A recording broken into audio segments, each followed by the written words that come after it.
আল্লাহর হাবিব সাল্লাল্লাহু আলাইহি ওয়াসাল্লামের সামনের এবং পিছনের সমস্ত গুনাহ আল্লাহ সুবহানাহু ওয়া তাআলা মাফ করে দিয়েছেন।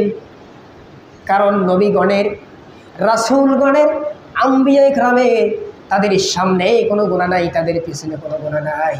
কিন্তু আল্লাহর হাবিব সাল্লাল্লাহু আলাইহি ওয়াসাল্লাম এই কথাটা জানার পরেও, এই কথাটা শোনার পরে, উপলব্ধি করার পরেও আমার আল্লাহ রাব্বুল আলামিনের কাছে দৈনিক 70 থেকে 100 বারের বেশি আল্লাহ তাআলার কাছে ক্ষমা প্রার্থনা করতেন। অর্থাৎ আল্লাহর হাবিব সাল্লাল্লাহু আলাইহি ওয়াসাল্লামের সামনের গুনাহ মাফ, পিছনের গুনাহ মাফ। কিন্তু আল্লাহর হাবিব সাল্লাল্লাহু আলাইহি ওয়াসাল্লাম যেহেতু আমাদের জন্য মডেল, আমাদের আদর্শ, আমাদের নেতা, সুতরাং মানুষ অনুসরণ করে আদর্শের, মানুষ অনুসরণ করে নেতার গুনাহ মাফ তেনার ঠিক আছে।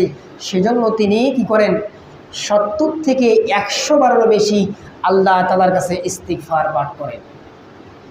রাসূলের হাদিস থেকে শিক্ষা আমরা নেব যে আমরাও 70 থেকে 100 বারেরও বেশি আমরা ইস্তিগফার পাঠ করব ইনশাআল্লাহ তাআলা।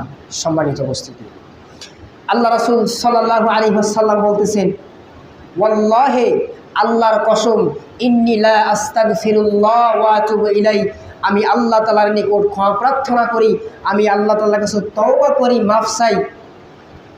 ফিল ইয়াউমি আকসারা, দিনের মধ্যে সর্বাধিক, সবচাইতে বেশি, মিন 70 মাররাতান, 70 বারেরও বেশি। সুবহানাল্লাহ। আল্লাহর হাবিব বললেন, আল্লাহর কসম,